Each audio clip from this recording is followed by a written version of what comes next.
So I've talked about these straight lines and this linear way of designing. And then let's see how it's based on nature. I'm going to draw this upside down, but there's a nautilus shell that looks like this, and it spirals in. And so this whole system can sit on that. So I'm going to draw it lightly and see what happens. So I start at one end, and I hit the middle of that area, and then I'm going to hit the middle of that space, and then the middle of that space, and then the middle of this space, and I'm going to keep moving around until I do that. So that's part of the organic structure of this. So this, you could call this as a curvilinear, curves, and then a linear, straight lines.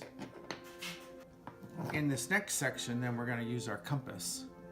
So compasses have sharp points and draw on the other level. And so using these spots, particularly these power spots, and then any bisecting line, bisecting, I'm going to play around with adding some circles on stuff. So instead of doing arbitrary ones, I'm going to do it so that they're actually related to the space itself. So I put my point on that spot, and then this comes up to the middle of my picture frame.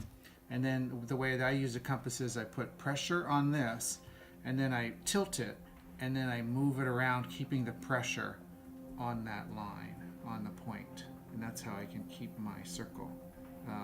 It looks simple. It actually requires some work.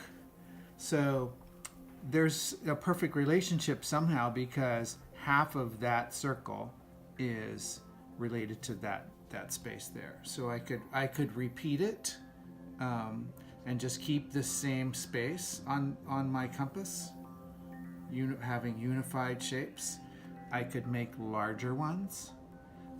So then this one, I'm going to open up to all the way to those points and see where that gets me. This is all exploration of space. So then this circle is going to fit perfectly inside of that whole piece. And I'm going to just keep exploring and playing and seeing what wants to happen. So I'm going to draw a bunch of circles here over time, and then I'm going to be putting some pictures and images on top of this. So the main thing is don't draw heavy, draw light, draw light with all of this.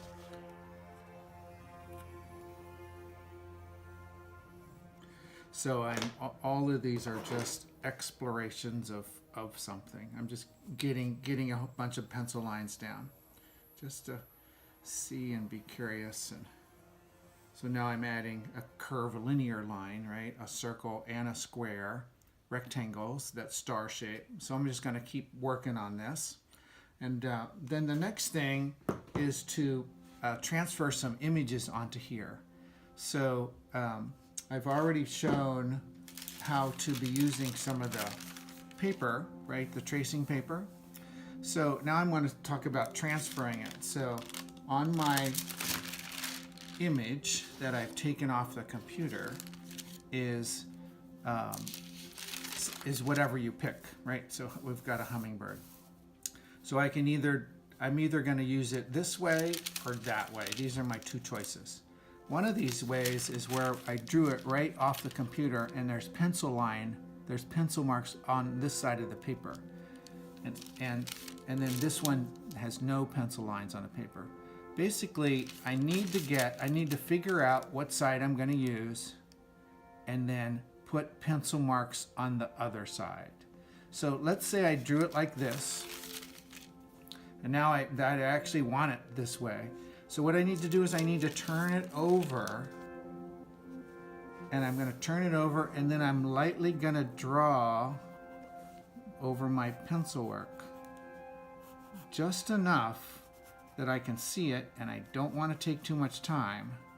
I need to get graphite on the back of this paper, because this is how I'm going to transfer it.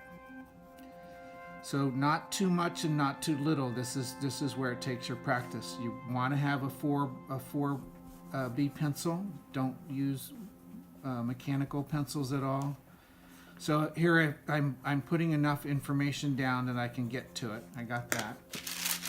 Now I'm going to turn it over. You can already see that there's a ghost mark there. I'm going to turn it over, and the best thing is to use a ballpoint pen for this that I've learned. And ideally you're going to tape it, right? I would tape it to wherever my picture's going to be. So let's say I'm going to, well, I'm going to show you an example here first, and then I'll put it on my board.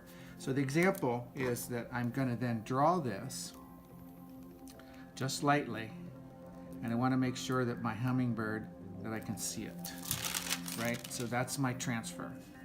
So then over here is where I'm going to figure out where I want my hummingbird, and I'm going to transfer.